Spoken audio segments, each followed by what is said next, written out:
경제를 보다 쉽게. 안녕하세요 여러분, KRB 경제연구소의 붕입니다.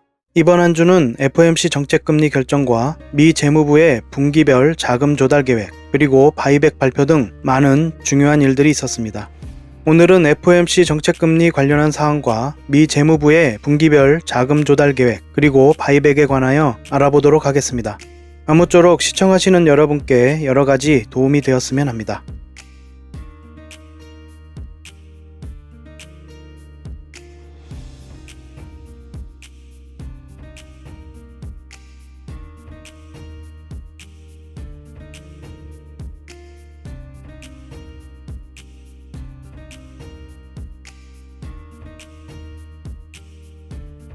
2024년 5월 2일 FOMC 정책금리가 동결로 결정되어 미국의 기준금리는 여전히 5.25%에서 5.5% 밴드를 유지하게 되었습니다. 밑지식을 위한 용어를 먼저 알아보고 FOMC 정책금리 발표 내용과 미 재무부의 분기별 자금 조달 계획, 그리고 바이백과 실업률 및 고용지표 관련 내용을 순차적으로 알아보도록 하겠습니다.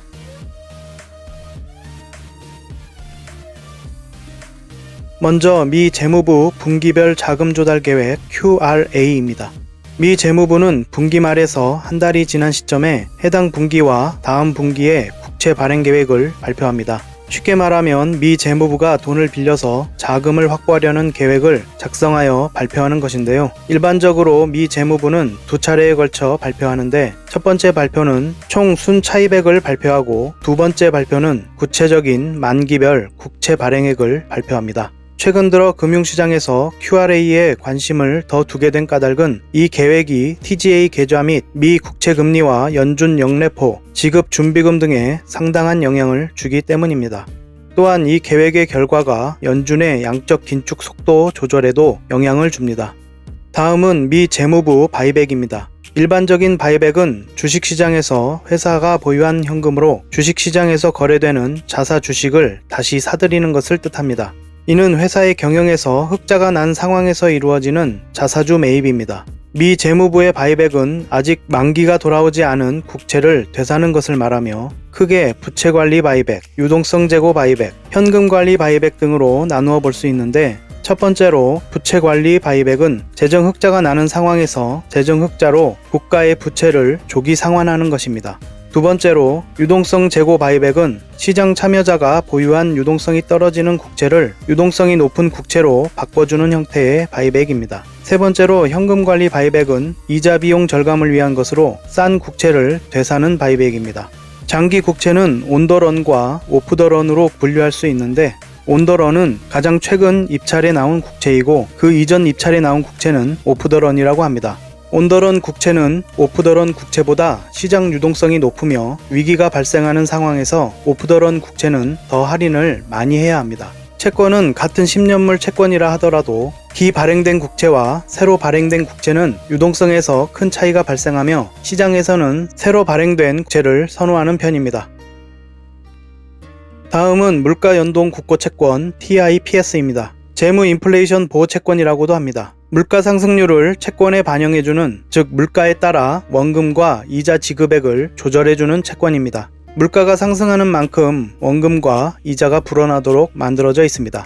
애초에 원금 더하기 원금의 물가 상승률을 반영한 금액이 더해져서 새로운 원금이 되는 것입니다. 다음은 변동금리부 채권 FRN입니다. 지급 이자율이 계속해서 변동하는 시장금리와 연동되어 이자 지급 때마다 이자 금액이 정기적으로 재조정되는 채권입니다. 시장금리가 하락할 때에는 조달 비용이 감소하여 발행자에게 유리하지만 시장금리가 상승할 때는 조달 비용이 상승하고 투자자에게 유리합니다. 이들 채권에 대한 것은 따로 시간을 내어 자세하게 알아볼 때 더 자세히 알아보도록 하고, 지금은 이런 채권이 있구나 이 정도로만 알고 넘어가도록 하겠습니다.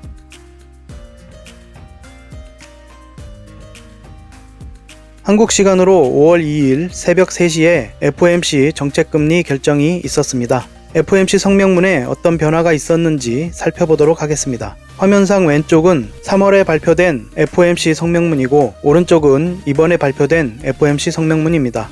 5월에 발표된 FOMC 성명문에 추가된 내용이 보이고 특히 주목할 만한 부분은 양적 긴축에 대한 부분이 밑부분에 추가가 되었습니다. 나머지 부분은 기존의 성명문과 특별하게 달라진 부분이 없습니다. 그럼 5월에 발표된 FOMC 성명문에서 어떤 내용이 추가되었는지 살펴보도록 하겠습니다. 인플레이션은 지난 한 해 동안 완화되었지만 여전히 높은 수준을 유지하고 있습니다. 이 부분은 3월 성명문에도 있는 내용이지만 다음의 내용이 추가되었습니다.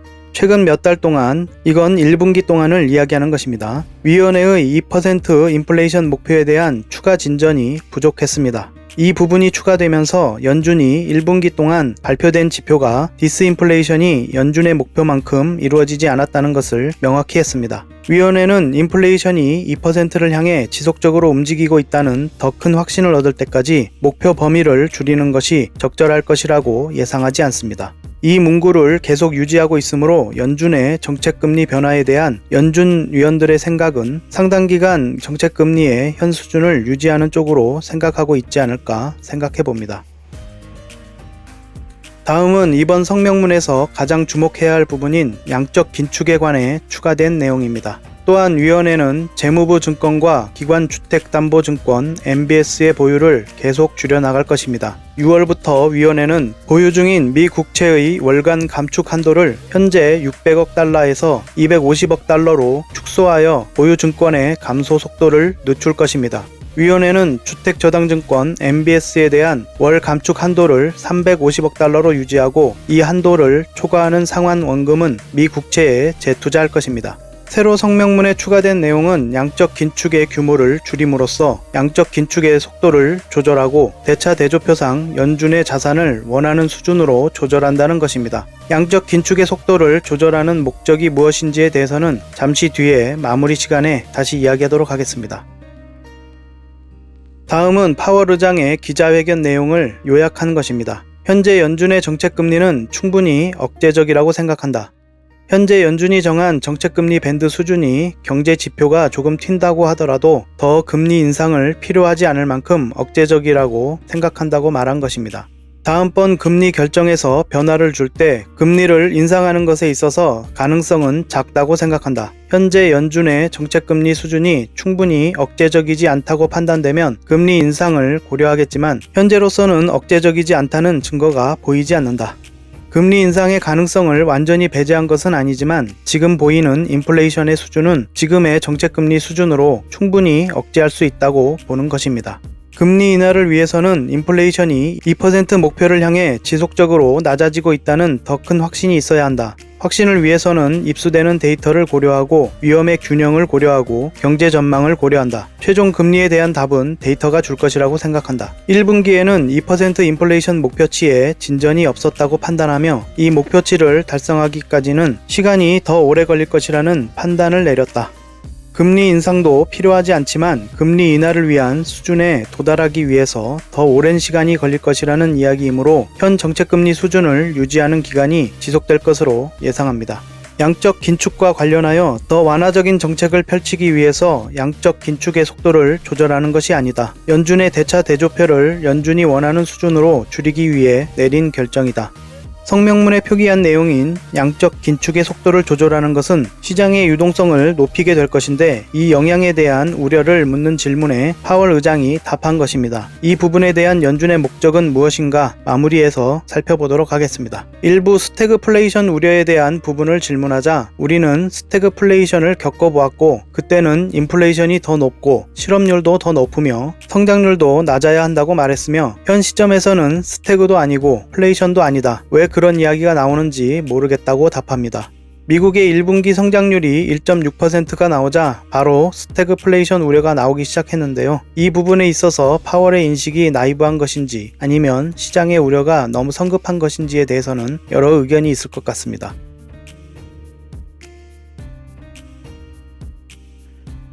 2023년 12월부터 시장은 계속해서 조기 금리 인하를 기대하는 목소리가 높아졌고 3월에는 금리 인하할 것이다. 5월에는 금리 인하할 것이다. 6월에는 금리 인하할 것이다 등 시장의 금리 인하 기대는 계속해서 후퇴해 왔습니다.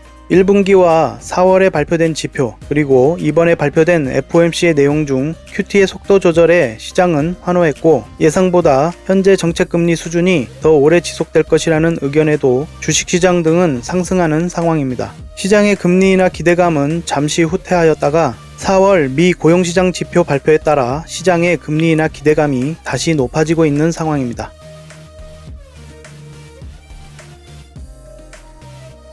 이제부터 재무부 자금 조달 계획에 대해서 살펴보도록 하겠습니다. 코로나 팬데믹 이후 미국은 미 정부의 재정 지출 규모에 따라 성장률이 좌우되는 모습을 보여왔습니다. 재정 지출이 늘어나면 성장률도 올라가고 재정 지출이 줄어들면 성장률도 내려가는 현상을 보여온 것인데요. 미국의 재정은 세금만으로 유지할 수 없으므로 국채를 발행하여 조달하는데 익히 아시다시피 요즘 미국의 장기채를 사주는 주체가 없는 상황입니다. 가장 큰 손인 중국이 사주지 않고 일본도 여력이 없는 상황이고 양적 긴축을 하는 마당이니 연준도 달러를 발행하여 장기채를 매입할 수는 없는 형편이죠. 어쩌면 이 부분은 미국 스스로 제 발등을 찍은 형국이지만 어쨌든 미 재무부는 단기채 발행을 늘려왔고 이 단기채들은 소수의 헤지펀드들이 받아주고 있습니다. 블룸버그는 10개의 헤지펀드가 전체 국채 거래량의 70%를 차지하고 있다고 보도합니다. 지난 재정 지출로 24년 1분기 물가가 튀는 현상이 발생했고 재정 지출을 줄이자 성장률도 낮아지는 현상이 나왔습니다. 이 배경에는 미국의 대선이 아주 큰 영향을 미치고 있다고 생각합니다. 대선을 앞둔 7월 이후에 재무부의 재정 지출이 늘어나는지 그리고 이 지출로 인플레이션이 재발하지 않을지 또 시장 금리는 오르지 않을지 지켜보아야 할 것입니다. 이는 금융 불안을 가져올 것이고 미국 중소형 은행의 파산의 불안도 가져올 수 있습니다. 국채자문위원회가 공고하는 단기채 비중은 15%이지만 현재 미 재무부의 단기채 비중은 22% 정도를 넘어서고 있습니다. 자, 이런 배경이 있다는 것을 아시고 미 재무부의 자금 조달 계획을 살펴보도록 하겠습니다. 재무부의 자금 조달 계획은 2번에 걸쳐 발표된다고 밑지식 이야기할 때 알아보았는데요. 이번에는 현지 시각으로 4월 29일 오후 3시에 1차를 발표하고 5월 1일 아침 8시 30분에 2차를 발표했습니다. 총 순 차이백부터 보시면 빨간색 테두리가 이번 분기의 자금 조달 계획을 나타내고 파란색 테두리는 재무부 TGA 계정의 잔액을 나타냅니다. 미 재무부의 새로운 회계연도는 10월부터 시작됩니다. 그래서 10월부터 1분기이지만 우리가 아는 일반적인 기준으로 말씀드리도록 하겠습니다. 24년 1분기 3월 말 TGA 잔고는 7,750억 달러이고 120억 달러가 감소한 7,480억 달러의 채권을 발행. 24년 2분기 6월 말 TGA 잔고를 7,500억 달러로 가정하고 410억 달러가 증가한 2,430억 달러의 채권을 발행. 24년 3분기 9월 말 TGA 잔고를 8,500달러로 가정하고 민간 보유 순시장성 부채 8,470억 달러를 조달할 것으로 예상하는 계획입니다. 이 계획은 미 연준의 양적 긴축 테이퍼링이 반영되지 않은 것임을 알고 계셔야 합니다. 순 발행을 보려면 여기서 양적 긴축 규모를 빼야 합니다. 순 발행 금액이 늘어나면 그만큼 시장이 소화해야 할 물량이 많아지는 것이므로 시장에 부담이 될 수밖에 없습니다. 다음 구체적인 국채 발행 계획을 살펴보겠습니다. 밑에 표는 제가 위에 미 재무부 자료를 바탕으로 구분하기 쉽게 만든 것입니다. 24년 2분기 4월, 5월, 6월의 국채 발행액을 입찰 기준으로 모두 합하면 1조 1천억 달러가 되지만 실제로는 결제일을 기준으로 합산을 해야 합니다. 이는 연준과 재무부의 회계 방식 차이에서 비롯되는데 재무부는 만기 상환일이 휴일일 경우 다음 달로 2월을 합니다. 표에 2년, 5년, 7년, 20년물과 변동금리부 채권 FR에는 월말 결제일이 휴일이면 다음 달로 2월 되는 것입니다. 따라서 표상에 빨간색으로 표시된 글자를 합산한 결제기준 합산액은 1조 1210억 달러가 됩니다.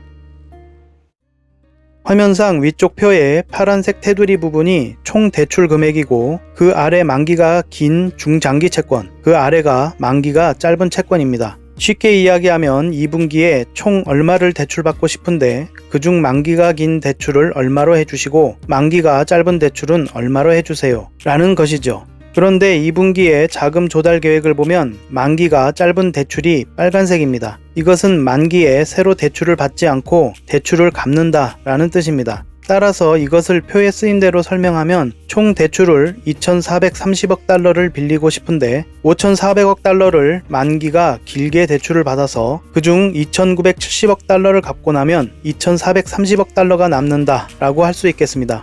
이를 이해하기 쉽게 다시 요약하자면 미 재무부가 2분기에 2,970억 달러를 갚아야 하는데 빚만 갚으면 끝나는 것이 아니겠죠. 먹고 살아야 하고 이것저것 지출할 돈도 많고 즉 재정이 필요한 것을 계산해보니 총 2,430억 달러가 필요하다는 결론을 얻은 것입니다. 그렇다면 만기를 최대한 길게 해서 5,400억 달러를 빌리자라는 계획을 세운 것이라고 할 수 있겠습니다.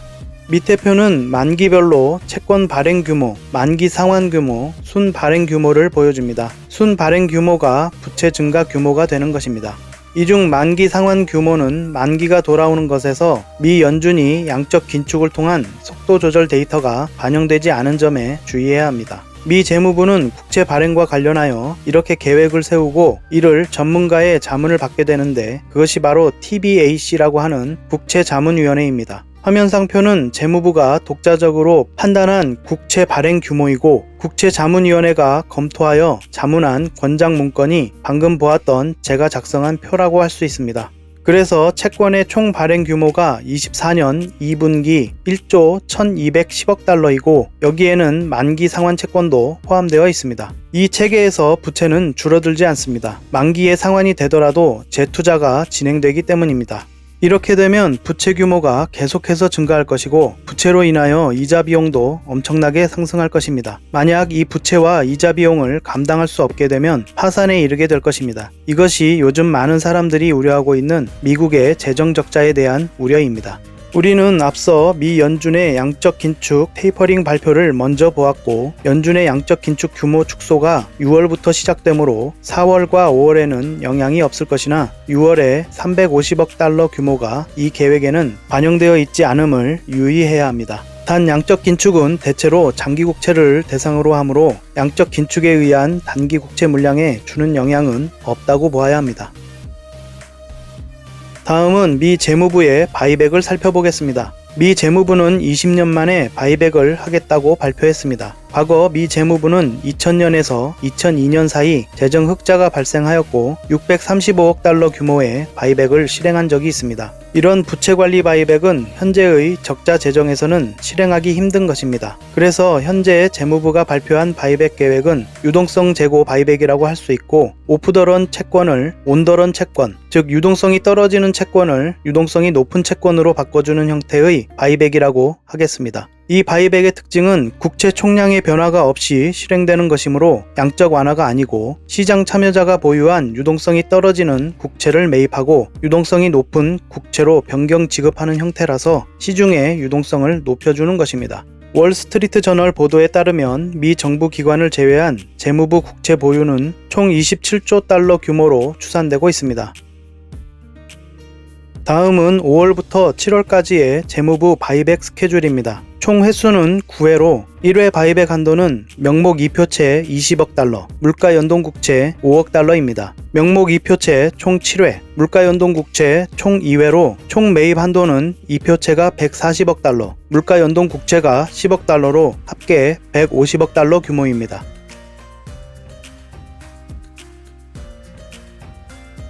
다음은 5월 3일에 발표된 미국 실업률을 보시겠습니다. 미 실업률은 3.9%로 시장 예상치 3.8%보다 높았으며 3월 3.8%에서 0.1%포인트 상승하였습니다. 비농업 고용지수는 17만 5천 개의 신규 일자리가 증가하는 데 그쳐 시장 예상치 23만 8천 개에 크게 미치지 못했고 민간 비농업 고용지수도 16만 7천 개의 신규 일자리가 증가하는 데 그쳐 시장 예상치 18만 1천 개에 미치지 못했습니다.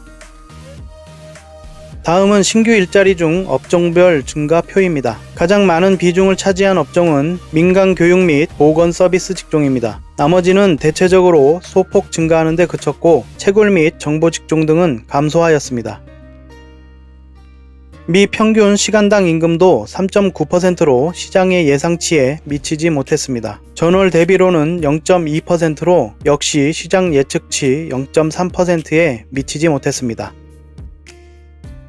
미국의 고용 상황 요약표를 보면 미국의 실업자 증가는 63만 명으로 집계되었습니다. 고용률은 25만 명 상승했고 60.2%를 보이고 있습니다. 경제활동 참가율은 62.7%로 3월과 동일합니다. 경제활동 참가율이 변화가 없는데 실업률이 소폭 증가하는 것은 고용이 악화하는 신호일 수 있습니다. 노동시장의 지표는 풀타임 일자리, 파트타임 일자리 등의 세세한 항목, 즉 일자리의 질을 살펴볼 수는 없고 스프레드를 통해 미루어 짐작할 수 있을 뿐입니다. 늘 말씀드리지만 노동시장의 변화는 지표로 늦게 반영되기에 이와 같은 지표가 고용시장의 침체가 시작된 것인지 일시적으로 주춤한 것인지에 관한 판단은 지금 현재 섣부르게 내릴 수는 없지만 경제활동 참가율이 증가하거나 고용이 감소하는지 면밀히 살펴봐야 할 것입니다. 미국은 실업수당을 받을 수 있는 최대 기간이 27주입니다. 27주가 지나면 더는 실업수당을 받을 수 없으므로 실업자들이 적극적으로 일자리를 구하기 위해 노력하게 됩니다. 27주 이상 실업자가 가파르게 증가하게 된다면 고용시장의 냉각과 경기 침체의 신호가 될 수 있습니다. 미 연준의 금리 결정은 물가도 영향을 미치지만 고용시장의 냉각이 큰 영향을 끼치므로 고용지표를 면밀히 살펴보는 것이 중요합니다. 마지막으로 국제 유가를 살펴보겠습니다. 5월 2일 기준으로 서부 텍사스유는 배럴당 78.95달러, 브렌트유는 배럴당 83.67달러, 두바이유는 84.52달러를 기록하고 있습니다. 국제유가가 다행스럽게도 다소 하락하였으나 현재 이스라엘과 하마스의 휴전이 진행 중이기는 하지만 계속 폭격이 이루어지고 있고 이스라엘의 시리아, 다마스쿠스 외곽 공습, 이라크 무장단체의 미사일 공격 등 불확실성이 큰 상황이므로 아직은 리스크가 있는 상황입니다.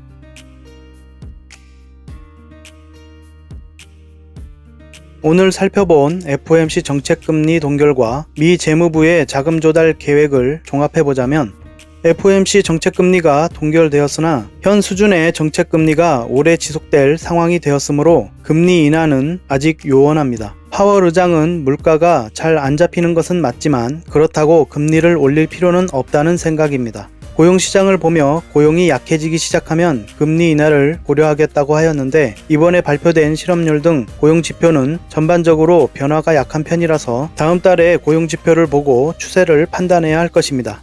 양적 긴축의 규모 축소로 양적 긴축의 속도를 조절한다고 성명문을 발표했습니다. 국채 600억 달러를 250억 달러로 축소하고 MBS는 350억 달러를 유지합니다. 재무부 바이백은 온더런 채권과 오프더런 채권, 즉 시장 참여자가 보유한 유동성이 떨어지는 국채를 매입하고 유동성이 높은 국채로 변경 지급하는 형태라서 시중의 유동성을 높여주는 것입니다. 제 개인적인 판단으로 이것은 장단기 금리차 역전에 의한 은행들의 경영상 어려움과 채권 투매를 미리 방지하려는 목적을 가지고 미리 대비하는 것이라고 보여집니다. 미 연준의 양적 긴축 속도 조절 또한 미 금융권에 유동성을 공급하기 위한 조치라고 할 수 있습니다. 이전 영상에서 리버스 오퍼레이션 트위스트에 관하여 알아보았을 때 MBS를 매각하여 단기채를 사들이는 것도 미 재무부의 단기채 발행 증가와 연계되어 있고 연준의 자산을 증가시키지 않으면서 채권 시장의 안정을 꾀하고 시중은행들의 리스크를 감소시키는 조치의 일환이라고 생각할 수 있겠습니다. 금융 안정을 도모하고 금융 위기를 염두에 두고 있다고 보여지는 대목입니다. 이제부터가 미국 경기가 침체로 갈 것인가 아니면 다행스럽게도 침체로 빠지지 않게 될 것인가 하는 갈림길에 서게 되었다고 할 수 있습니다. 이번 지표가 미국 고용시장이 냉각되는 신호인지 앞으로 지표를 잘 지켜보아야 할 것입니다. 미 연준에 확신을 주는 디스인플레이션에 확실한 진전이 있지 않으면 지금 수준의 정책금리가 올해 말까지 장기화될 수 있습니다. 이런 상황인데도 한국과 일본의 통화정책 수준은 그저 기도하면서 미국의 금리 인하에 기대고 있는 한심한 수준에 불과합니다. 오늘은 5월 FOMC 정책금리 결정과 재무부 자금 조달 계획 등 관련된 사항을 알아보았습니다. 영상 끝까지 시청해 주셔서 고맙습니다. 여러분이 시청해 주시고 주변에도 널리 알려주셔서 영상을 많은 분이 함께 볼 수 있도록 해주시면 영상 제작에 아주 큰 힘이 될 것 같습니다. 여기까지 KRB 경제연구소의 붕이었습니다. 고맙습니다.